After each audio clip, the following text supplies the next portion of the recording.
Here's what I want. I want a cocktail packet. So I want to do cocktails, and I don't have any of the ingredients, but you know what I do have? I got a packet right here. So I'm going to rip it off, pour it into some vodka. Ooh, what do I got? I got a Bloody Mary. Okay. Boom, done. What other cocktails can I do that with? Like a pina colada or anything like that? That's the thing that I'm stuck on. Welcome to Idea Drop. Kendall is away today. He's not sick. His family's sick, so he is at home enjoying the beer, as am I. I'm in the beer studio. Beer from home. My kids have coronavirus. Oh, that's the worst. You're one of the lucky guys who doesn't really get it that bad. Is that correct? I mean, you're having a beer. I'm don't assuming get it that at this all. point. That's kind of nice. My family's got it twice now, 3 times. This is the 3rd time. I'm their caretaker. Anyways. That's good. I love that. Anyways, this is Idea Drop. If you haven't been here before the channel, we come up with the ideas and we just give them to you because we're too busy doing our own businesses. Kendall and I have started and failed a lot of businesses. For an example, Kendall, when's the last time you bought a business and got your friend to buy in with you and you guys both lost all the money that you started with that business? Wait, are you talking about you? I might be talking about me. When's the last time you made me buy a business? Oh, God. Okay, so, hey, Dustin, I found this, Let's see, I texted him, I found this, it was a website builder. It was like a Squarespace for building. It's still up, actually. What's the custom URL? Websites. No, I don't. I'm getting triggered while we talk about it. It was a scam. So basically, he put it up on Microacquire. Microacquire.com is where I go looking for small businesses to acquire, and I found this one, and it was only $5,000. So right off the bat, I was like, "There's no way. This isn't real. It can't be real." And I drill in, and I'm like, "Well, he is giving really reasons why he wants out. He's just a developer, and he doesn't know how to market this tool he built. And if I had to pay a developer, this would have cost $30,000 to build. So I like it. I can market it to these things. I wanted to rebrand it as a kids website builder, like a super safe for parents, which is basically another way of saying we're going to give it no features in the name of security, which means no increased cost of development. So I asked Dustin, like, hey, you want to split this with me? And then we'll just, we'll have somebody make some branding tweaks and we'll go market it. Turns out it was a scam. I square cashed this dude. It was very sophisticated. I don't want to get into the money. So sad. It was like a month of drama, and it wasn't worth even our thoughts. It was funny. It was like it was the cheapest, best lesson learned in that scenario. It was funny. I look back with fondness, and I have a small vigilance. I want to find this guy, and I want to. Oh, I tried shell companies. So we dug in. We looked in He's not. It was a Delaware company owned by a foreign corp. All of them are bullshit. It was fun. So that was February. To answer your question, that was 5 months ago. That's funny. Anyways, it's Idea Drop. We've started and failed a lot of businesses, and we're giving you all of our extra ideas because why the heck not? Dude, let's do some mailbag real quick before we get started. I had a lot of people reach out to me. Have you had anybody reach out to you with any ideas? I've got a mailbag ready to go. Okay, hit me. Yeah. So a guy on TikTok. So apparently, I didn't expect this or to see this coming, but this podcast is easy to clip and grow on TikTok. So we've been more active in the comments there. And some guy in the comments just randomly drops his idea. Troy. Shout out to Troy. His idea was, I think you should embed a fan in an ice chest lid, like a Yeti lid, and you've got an AC, a portable AC anywhere you go. So if you've already got cold things and ice things in there. And I have specific experience in this, actually.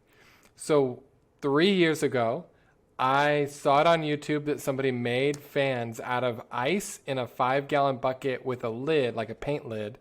And then they cut a hole in it, and they made a fan.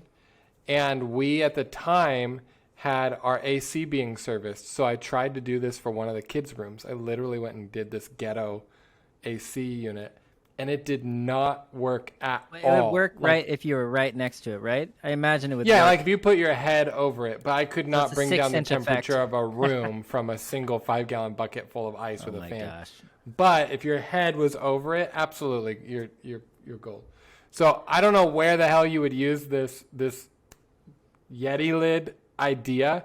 Maybe in like a camper or a tent, Like maybe that's the market. You need to pick where actually is the use case, get photos of that. The marketing can't be broad. It can't be like, oh, everybody obviously knows they need a portable AC unit. It has to be like, no, when you're in a tent, you need a portable AC unit. Our lids retrofit to your Yeti ice chest and come with a fan embedded. Yeah, that's kind That's of how hard. I would do it. AC like that would only go 6 inches. Plus, if you're doing normal AC, that stuff is complicated. You got Freon, it has to go in, Oh, compress air, then Freon, it it's more expands out. exporting heat than importing Exactly. It's cold. Yeah.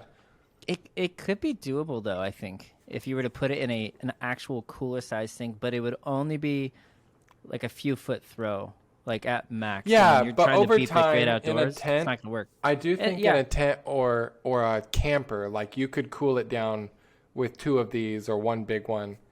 I do think you could cool it down. Getting it comfy in a hot, we live in a very hot place, so it wouldn't work here.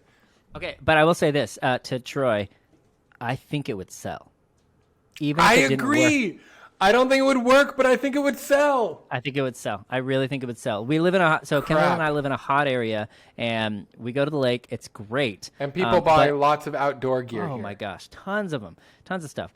But it's just so dang hot here. Right today, I think it's 108. It's pretty At least, pretty yeah. brutal. Yeah. And people in Reading will buy anything if it gives them a shot in the dark. Like, please, maybe this will work. And it doesn't work, but then we just buy the next Right. thing hoping, and maybe one day we'll find this solution that doesn't exist. But If you give me a low enough risk price point, then I'll try it, you know? Give me this. I think you like, could. This is Yeah. yeah. With this though, I So- mean, you just go As inspiration from this mailbag idea, Troy, yeah. I wanted to show you what my wife got me for Father's Day. So this is a pop-out ice chest. So take off the strap, pull it apart, open it up, and rigid. I can literally, these are rigid now, and I've got an ice chest ready to go for beer or whatever, or fruit. And I just, you know, there are all kinds of cool little ice chest things that we buy, and even though we already have 6 other ice chests, apparently somebody comes up with one modification and we get that. That's consumer behavior.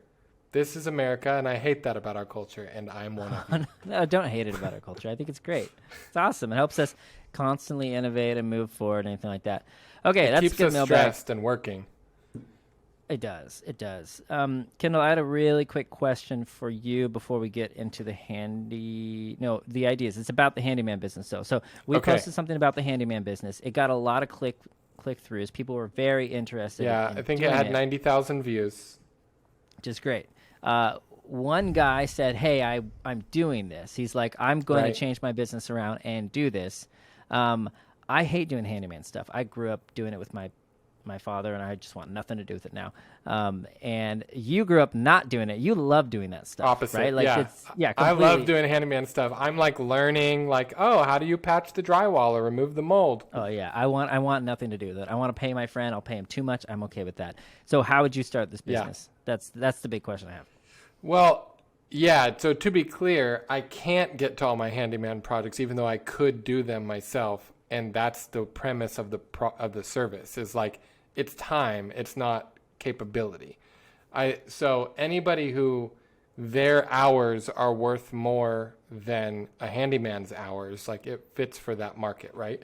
So if a handyman is $50 and I make $75 an hour, whatever it is, like then that works. It does not work if you make $22 an hour and the handyman charges $40. It doesn't work.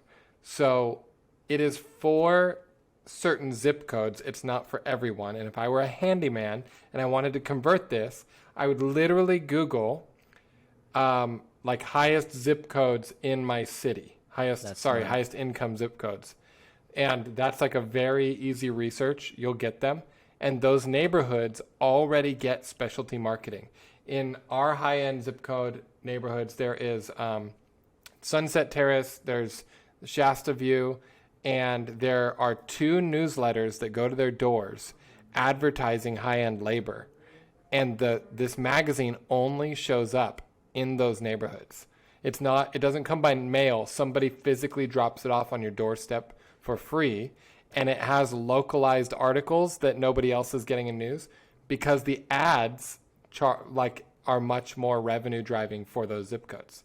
So I know the franchise owner of the guy who does it for our city, but they're a nationwide company. In fact, their company, Seth is the guy who owns the Reading franchise, but their company was shouted out by Sam on My First Million.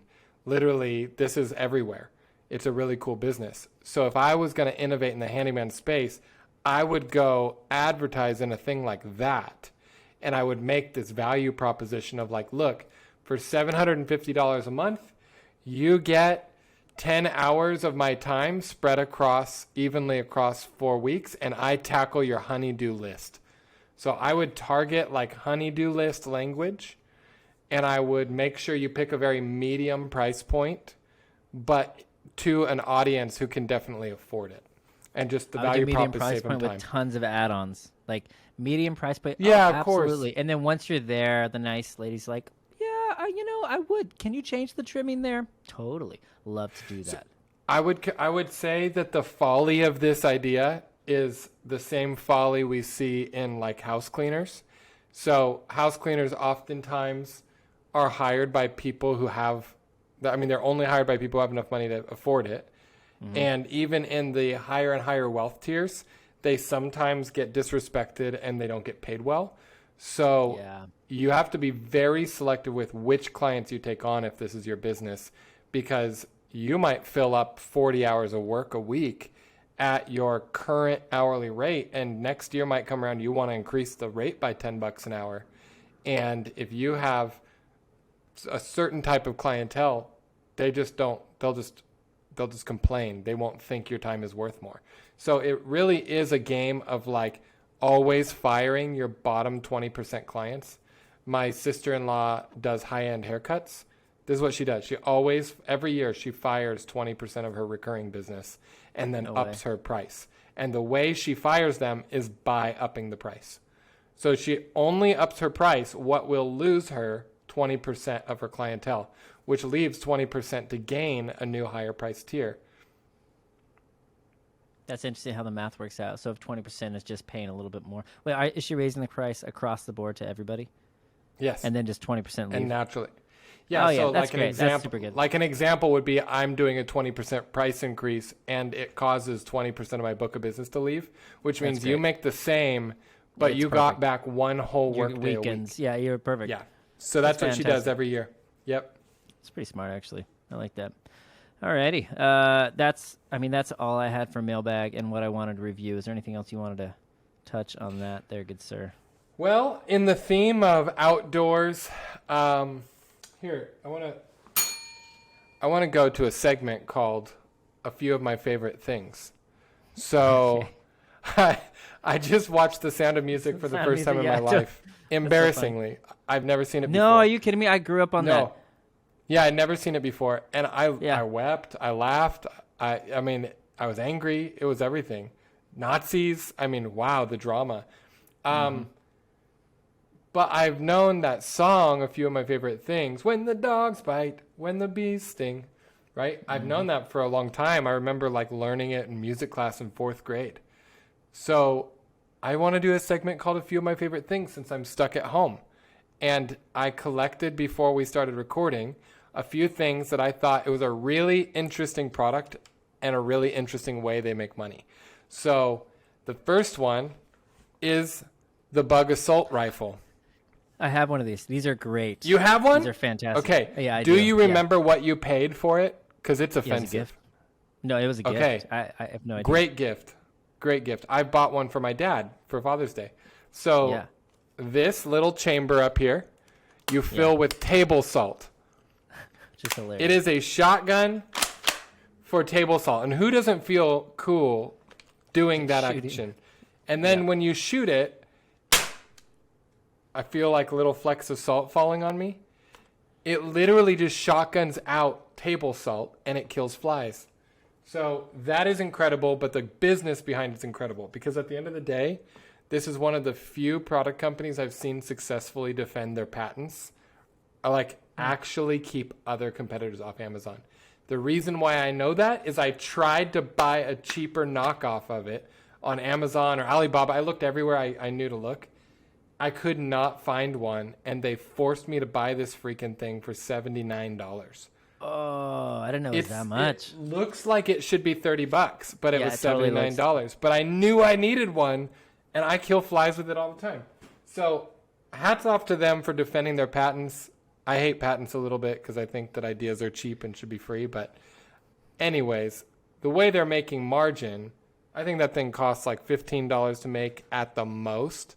In scale, they probably get it shipped and landed for $12, and then they're selling it to you for like $80. So huge margins on that. No, it's genius. It's actually a really good idea. That's funny. All right. If you have a favorite thing you want to talk about, interrupt me. But I'm just going to move on. Okay. No. I actually, so this is. Tell me.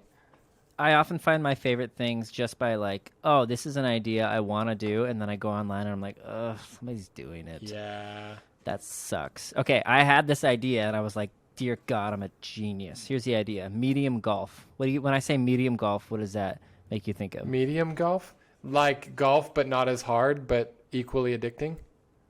No. Like golf, but not a putt-putt course and not a real course, but like a course where you're only like doing pitches and putts.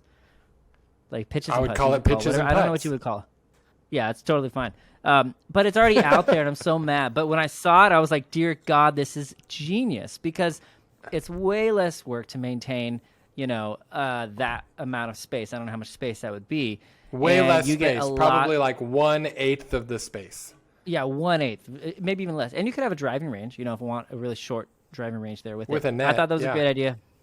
Somebody took it. Yeah. I was so mad. Another idea, I was like, oh, heck, I'm going to do Hang on. this. Economics of medium golf. Like, just real quick. 1/8 or better the space. Mm-hmm. You're only probably charging 10 or 20% less than a full premium golf course. Because Totally. golfers are already used to it. You can sit there, alcohol you can have a lounge, sales? you can have all the alcohol. Yep. Alcohol sales are easier to deliver because it's less space. It's literally like easier to get people drinking more often. Oh, yeah. Which is where a lot of your margin comes from. I'm not saying that's good. I'm just saying that's how they make their margin. And then the lawn maintenance is way less work. The water, way less water. I think this is brilliant. I think that way more courses should just be pitch and putts. Pitch and putt. Or what you could even do is if you had a full course, you could say, awesome, I'm going to segregate a small portion of this and create a second course with it. That's half the price. And there you go. It's a little bit more family friendly, something like that. And it's super. So you grow from it. Okay, wait. I think I paid $1,000 this week for a mergers and acquisitions course in like community, and I haven't yet dug into the content. But the reason why I'm meeting with these brokers and I'm learning some of the ways they do their contracts or agreements is because like it's a part of our business model, anyways. So our business group I think is at 6 or 7 businesses right now.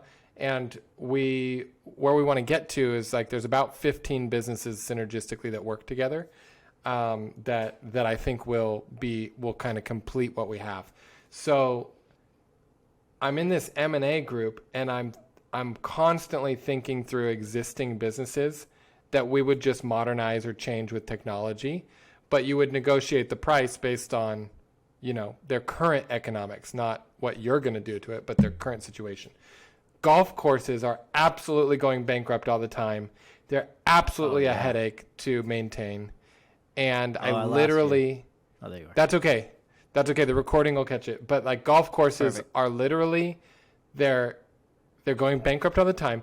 They are... like it's kind of like old white guys are their clientele. It's just not like trending necessarily, right? But Top Golf is trending. Right? So the audience is getting smaller for normal golf, but the audience is growing for alternate forms of growth. So if you were to buy a bankrupting golf course and then convert it to pitch and putt, the economics would work so well because you would take one course and turn it into 3 interesting courses or sell off 2/3 of the course for like housing development, which we're in a shortage. So we need more good housing land. People love living on houses. So do a partnership with a developer. You could even do a simultaneous close in escrow with a developer as your partner. They're getting this, I'm getting this. It works synergistically. We're coming to close with our deal. That would work. I would even do. You have a mini golf course and a Chris, medium let's do golf this. course. Oh yeah, he would do it. Actually, he would be totally. He would down to do that. I think it's an interest. I was so jealous of that idea, dude. Another idea. I thought of this last week. I had way too much downtime, and I was like, I want something else. How could I make some extra money here? Dude, I had some friends. They go to these Ivy League colleges, and they worked so hard to get in. And they had to do all the essays and all that stuff. And I was like, dude, I should go up to them and go up to all their friends and say, hey, guys, I'll buy all your entrance essays. And I'll buy all of your personal statements, anything like that got you in. And they just have a website like, it got me in, or like, accepted at Ivy or something like that. And then you just have somebody there say, hey, pay me $50 and I'll send you 25 essays. And these are the essays that got these people in. Obviously, you can't plagiarize it because they'll know, but you'll know what the quality of it was. No, you need to charge more than 25 for that. I mean, this is Ivy League school data. Oh, totally. I would do like $10 per essay, maybe. Something like that. You could do something like that. The problem is it's already done. Somebody's doing it. No. I know. I'm so mad. I was like, somebody's doing this? How much are they charging? Yeah. I think it was subscription based, which makes no sense to me. That's a terrible idea in my opinion. Subscription fatigue. It's like no. Well, I'm actually really pro subscription. I know a lot of people are anti subscription. I think they're fantastic. I want but not for something like this. No. This is a one time purchase. This is I need to buy this, hopefully once in my life. But dude, it's already being done. I think you could do it in tandem with them. You could even steal their content and then recycle it. Well, you could just outcompete them. If they're doing subscription, then they're idiots, and you sell access passes instead. So you're getting a year access pass, 12-month access pass to the pool of data, and you buy it now for an upfront payment. I had to buy Riverside today for our shoot, and they claim it was $24 a month, but actually it was $288 for the year. So they don't let me pay monthly. I hate that. Paid them $300 I hate that so much. I hate that deception right there. Dude, no, you know what I did do? Here, let me tell you what I actually did. I found this company in England that does it. They have it all, and it's up there for free. It's completely for free. And the website looks terrible. So I went and I measured their click-through rates and all that. It's not good. They don't have a lot of traffic there at all. And so I sent them an email, and I said, hey, guys, I love your content. Let me monetize this for you, and we can work together to make this awesome. So hopefully they'll come back to me and we'll say, oh, sweet, let's do this. Because they should be selling that information. They shouldn't be giving it away for free. And it looks like total trash. But, that's... We're showing people our depth and our understanding. Is it like, so you have a client, let's say your client is Boeing, and you're like, hey, this conversation. You say, hey, I'm going to capture, this is how this industry works. So if somebody wants to engage within, something in the aeronautical industry, they would find that in this newsletter. Is that what you're talking about? Because it could sound like that, or it could also every sound newsletter is different, right? So let me make it a little more concrete. So in the recruiting space, compensation data is gold. How much may I have to pay this makes sense engineer? right here. Yeah, so sorry, I was using an ethereal explanation because it applies to like many parts of our businesses. I have no idea if I should pay a developer in Baghdad you don't know. thing I should pay a developer in Cairo, or if are they thinking Western rates? Are they thinking them? Right. Yeah, I don't know that. In Cairo, I have a developer in one of our companies that is paid $40 US an hour. That is the equivalent of $300,000 a year in the US in their currency. Oh, he's doing pretty good. He's doing pretty good. I have and that's because he was the first one we found, and it was through Upwork, and he was charging like US rates, but beating the market by $20. So if the market was like $60 for what I do, he would just undercut it by 1/3, but it's so much for him. So then we learned over time, as we made more and more Cairo hires, like a junior developer is $3 or $4 an hour. A very senior developer is 12 to 15 to 20. I think our most expensive, like a genius, is $25 an hour. That's way better than India in US dollars, right? India, a genius is still going to be 100 an hour. So the genius developer in the US is going to be 300 an hour. The genius in India is going to be 100 an hour, and the genius in Cairo is 25 an hour. Well, when we release the anecdotal evidence, this is actually what we're paying, or this is actually what people are paying, and we say why, like, well, did you know, like, they take off Ramadan every year. It's really disruptive for business. They won't work your hours. They're kind of lazy on Sundays. Like, there's different like things and quirks about every culture. So the data plus the anecdote makes a golden newsletter for CIOs and VPs of software. So as we publish this data, we're giving away something for free that then gets the name of the engineering firm out there. And so we're kind of just building trust by giving away very real data. So I think you can do that in many, many different spaces. And the steps are simple.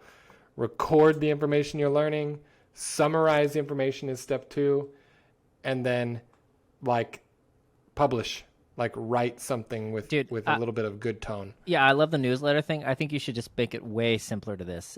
You should just make a website where you're like, hey, we know what everybody's making everywhere around the world for developers because we hire them ourselves. Pay to just get our sheets of like, this is what you should pay per region, and this is what they make in their region, and this is the equivalence to whatever region that you're in, just for context. Now that model's out there. I would pay for that. That model's out there. So I don't pay for that because it's kind of difficult for me to just do anything with the data. What I need is expert summaries and insights of the data, because I don't have time to go a la carte, dig through data and make sense of it for myself. What I need, I need a trusted tone to go, hey, I know Cairo's cheap, but it's also difficult. Why don't you think about Guatemala? Yeah. Oh, don't do Guatemala. Yeah, I'm so anti-Guatemala. That's so funny. We do have a Brazilian developer. That's interesting. They have a failed government. Oh yeah. They do. Yeah. It's so sad. But California is a little too expensive for my blood for developers. Google and Apple That's and funny. Netflix. Okay, but when I hire people, I don't actually tell me if you feel it like this way. This is how I feel. When I hire people, I don't necessarily think what I should pay them, which is probably maybe what I should do. I think of what is this thing going to give me and what's it worth. So at the end, if I'm selling something for $100, you're correct. I don't care if I hire them for $95. You're Doesn't correct. Matter to me. Yeah, that's the right way to think. But it doesn't work it's a $2 task, and I paid $90 for it. So in an org, that's how you scale the system. That's exactly how capitalism works, because you scale it and then it shakes down, because eventually somebody's going to come along and say, hey, I know you're paying $95. I'll do the same thing and better for 50. It gets squeezed. And then boom, it naturally homogenizes. But you're forgetting fairness. So in bigger companies, what happens is the HR issues. Like, what? You're making $40? I'm making $7. So fairness then is really hard to do. It's almost impossible. So you have to be. But if you're a solo entrepreneur, or you are building a small business, 10-person business, then it doesn't matter what you pay people. It only matters the value they generate. But if you're in the hundreds of employees, HR and compliance becomes a very real thing. It's a very real sticking point, because you need to protect culture to have any employee satisfaction, which you need for good results. So you got to be careful with compensation when you're scaling. No, I totally get it. Scaling gets tricky. Anytime you have like I don't do HR. I couldn't possibly touch the thing. Oh, it's a little bit really. It's just so messy when you have somebody at the bottom who's making $12 an hour and somebody at the top who's making $12 million a year. That is hard. Which is just the disparity is massive. Gosh. It's very difficult. Yeah. And I would argue at the same time, the person who's making $12 an hour, it is completely fair that they made $12 an hour. And the person who made $12 million a year, it's completely fair, because fair is relative to context. And yeah, it doesn't mean that fair is good, or it doesn't mean right. this version of fair is the only way it could be.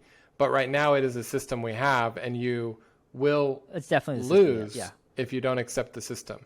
And if you and if you lose, you can't change the system either. So it's No, it's the hard. problem. This is the nature of capitalism. It's like you.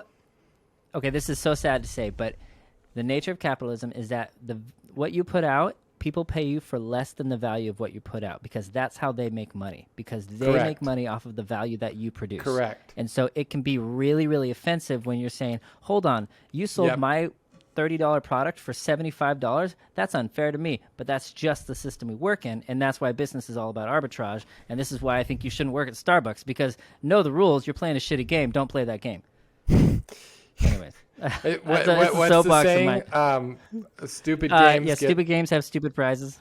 Yeah. Yeah, so like it's my whole for the last year, this has been the biggest thing to me. Stupid games have stupid prizes. So if you're working at Starbucks and you're super excited about your raise that you're going to get in 6 months, be excited about your raise. But $2 is not going to make you happier. And eventually, dude, you're not going to be at Starbucks. You don't want to be there long term. Play a better game. Do something you actually want to do with your life. And it's going to be harder at first, but do something hard at the beginning because in the long term, it's going to pay off way better. Stupid games, stupid prizes. Don't work for a raise. It's totally stupid. Go start your own thing. And if it fails, start another thing. And then do it again and again and again until eventually you will succeed if you care and try hard enough.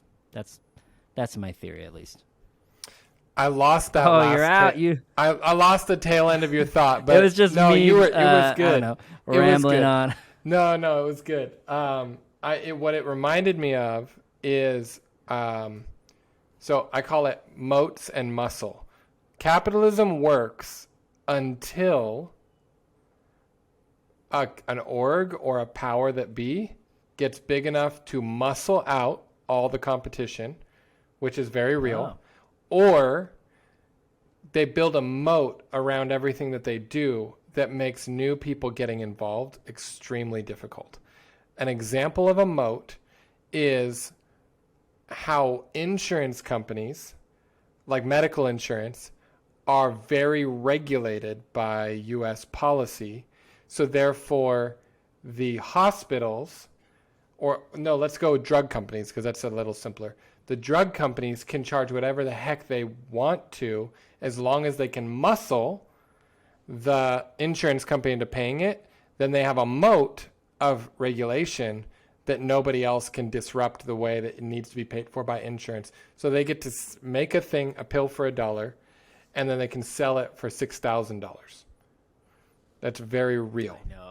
Shout out to Mark Cuban Drug Company. I love what they're doing. I love it. It's my favorite business of the last year, honestly, is the Mark Cuban Drug Company. Yeah. Which is great. That's how agree. I thought of the 4 fish business. It made me so happy. Okay, Kendall, it's so good. It actually makes me so happy. I just hope they get insulin on there someday because I feel very sad for my friends who are diabetics. And anyways, we should do some ideas. I have a few ideas. Yeah, go for it. Let me start off. I'll do a couple of them quick. Okay, here's a fun idea I've seen done, and I would love to do this someday. Move to a town that's popular. Start a bike tourism. Just buy 10 bikes. Get the little electronic ones so that you can pedal and it helps you a little bit. So that way it's a little less non-discriminatory, you know.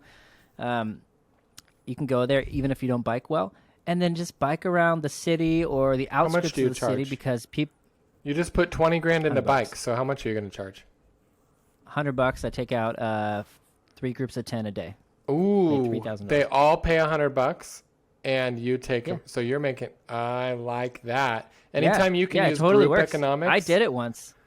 It was amazing. It's so much fun, and it's so doable. You can definitely do this if you have any type of city that's has any amount of tourism.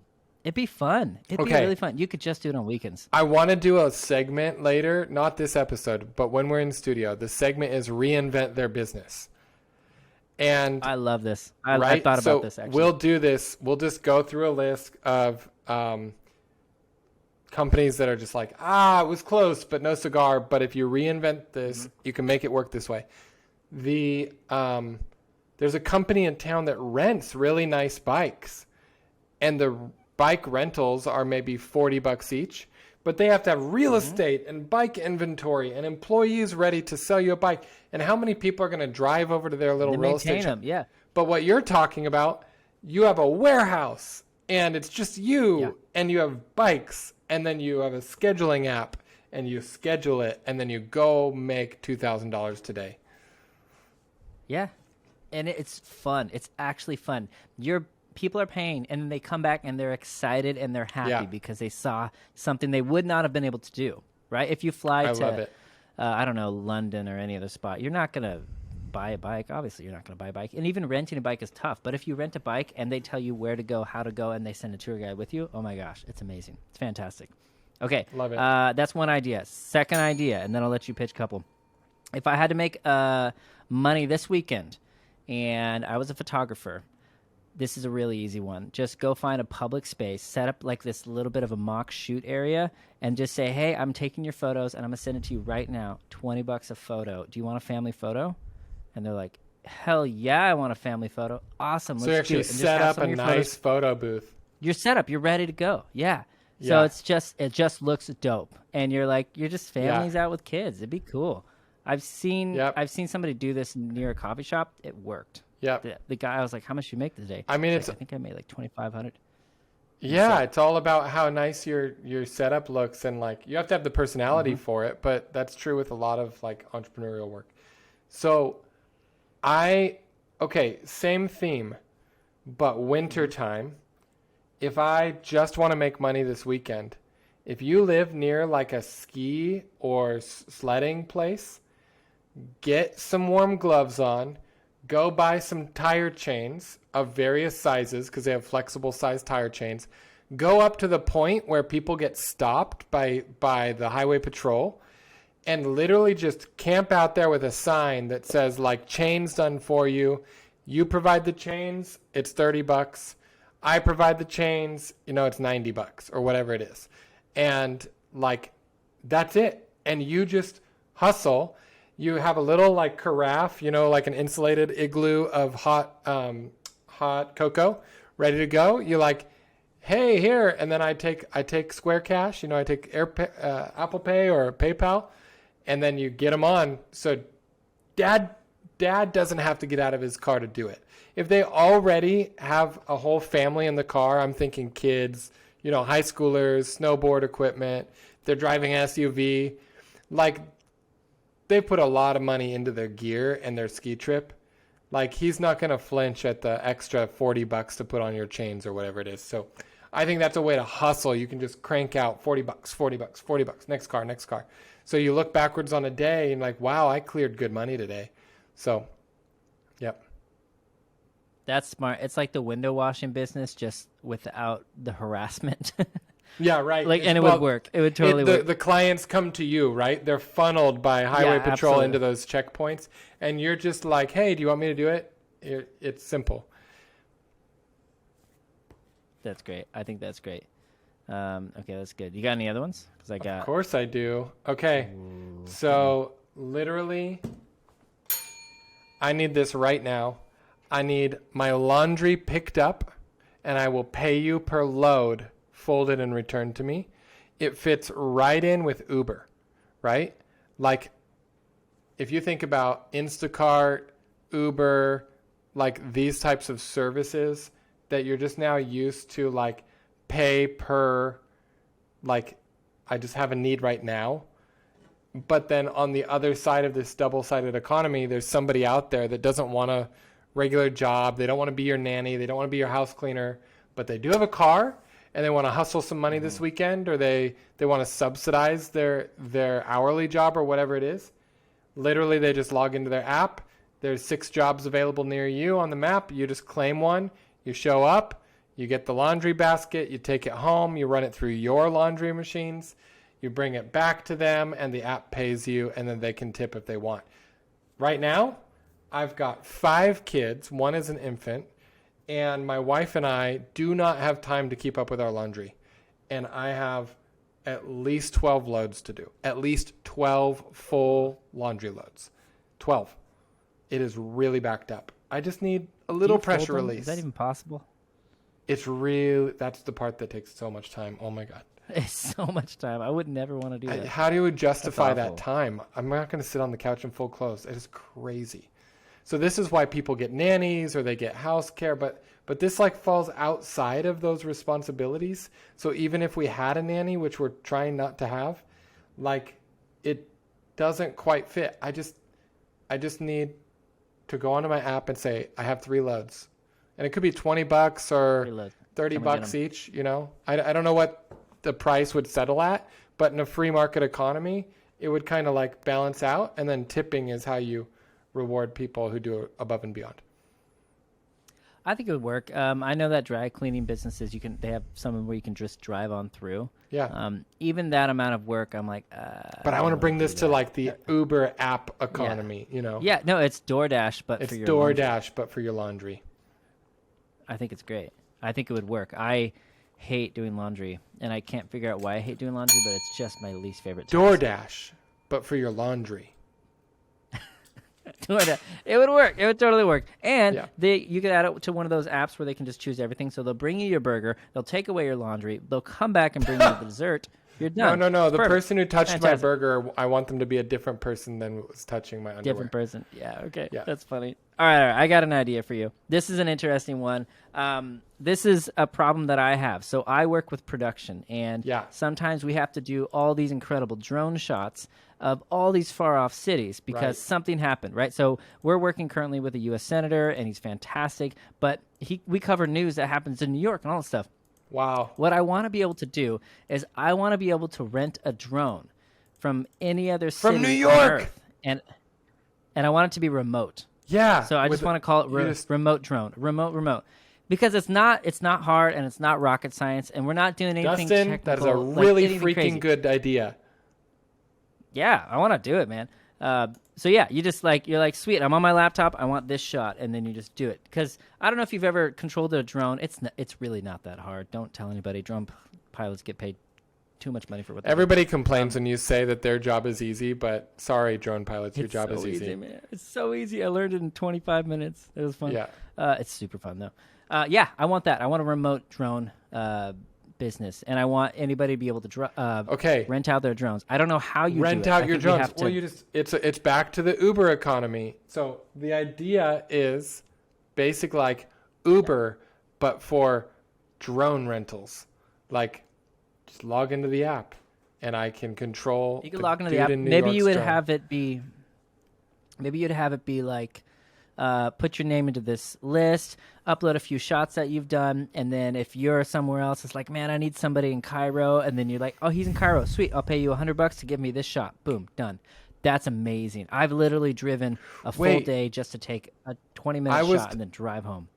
I'm sorry, but I was going a different direction with this business than you were. I was modifying it. Initially, I was thinking that initially, but if I started this business today, if I were to do that, I would have to develop an easier place to start. Wireless system. I see. Right. A much easier place to start. Yeah. You could start this the way that I'm talking about. You could start that honestly, with some advertising and some money within a couple of months. Yeah. So you start the easy one first, without the and then I can control this over the internet. But then, you parlay that into the bigger scaled system. Okay. Gosh, I'm going to get... Okay. Please be nice to me, TikTok. I'm not trying to piss people off. Babies, when we take them places, I've had 5. Well, it's like a thing to get them to sleep wherever you are. If you're in a hotel room or you're at your mother-in-law's house, for me, like, I need them to sleep, right? Well, what are the elements a baby needs for sleep? There's a sound machine. They need a good temperature. They need it to be dark. And we also need them to not be distracted in hearing outside sounds. But we might be up talking, having dinner. But the baby's sleeping like every few hours. So lots of people have pack-and-plays, right? They have cribs that you can fold up and move. Well, I want the pack-and-play to become a baby box, vented with a sound machine. So you plug it in and the vent is there, but you use like software engineering paneling or like this microphone foam. Like you literally make this light free, mostly light free. It needs a little bit of light, but not much, and sound free. And then use the vent to temperature control. Put your baby down, unfold the box like it folds out into a square, put it over them, turn on the vent. You're good. You could do this, actually. I think this would work. Yeah, until the first thinking baby about it, died. But you wouldn't be able to prove it was the baby box. And you just get sued. Sorry, I took it dark. No. Why would the baby die? They shouldn't die. Why would the baby die? This is very safe. I get it. Like it does breed neglect. It just but what you it could do is feels weird, right? you could hook up. You're like, you could hook up a bye-bye, speaker baby. to the outside. No, a speaker to the outside that has a microphone on the inside, so it's just projecting. The baby's crying. You're gonna know about it. There you because go. It's loud. There you go. Right? Yep. You could do the You have noise a temperature canceling gauge. technology, right? That's listening outside and it's projecting inside. Yeah. You could erase That gets noise. a little messy, but Okay. yeah. They're doing it in Teslas now. They do it in these. I know they are. Yeah. No, they. But that would That's- make it too premium. So I'm trying to bring the price point down to like $80. You know, when you're wouldn't do spending that. I money, would just do. like I wouldn't do too premium. But it does need to be foldable because it's all about on the go. Yeah. Okay. I think I got a couple more for you. Let's go. I'll let you see. Help me with this one. I want this one to be better than what I have right now, and I think you can help me. Okay. Here's what I want. I want a cocktail packet. So I want to do cocktails, and I don't have any of the ingredients, but you know what I do have? I got a packet right here. So I'm going to rip it off, pour it into some vodka. Whoo, what do I got? I got a Bloody Mary. Okay. Boom. Done. What other cocktails can I do that with? Like a pina colada or anything like that? Oh, That's the thing that I'm stuck on. are you not allowed to put You could just liqueur mark in a it- packet? Like if you can put No. a liqueur, It's got to be a packet. but like Well, if it's think not about liquor, then applesauce yeah, you could packets, or like my kids have like these fruit packets. Like, you can put Oh, yeah. liquids in them. Yogurt come in a packet sometimes. Uh-huh. So Yeah, I'm sure you can put it in there, and if the ratios are right, you could do different liqueurs. So you open up the larger. These are usually like some modified foil, right? You open it up, Yeah. and then you have inside that littler packets, right? You pull those out, Yeah. and you squirt those into your drink. I think you could do it for anything. It's just a ratios issue. Yeah. Well, not necessarily. Like I think, my favorite drink is a Manhattan, and that's obviously it's just liquor. It's just 3 parts liquor, so it's not quite as easy. I mean, but any I'm wondering if cocktail you to could- me sounds like you could do it that way. I wanna explore this. I think it's a really interesting idea because I think it would be good at parties. Because you don't know what you want, but you're like, oh, sweet. What do you want to try? You want to It try is the pina type of colada? company that if you can get a foothold, like you've basically changed the form factor of the packaging and its accessibility. And if you can get a foothold in certain markets, it's very buyable. Like Budweiser will swoop in and buy yeah. you. Like they're doing their seltzer now.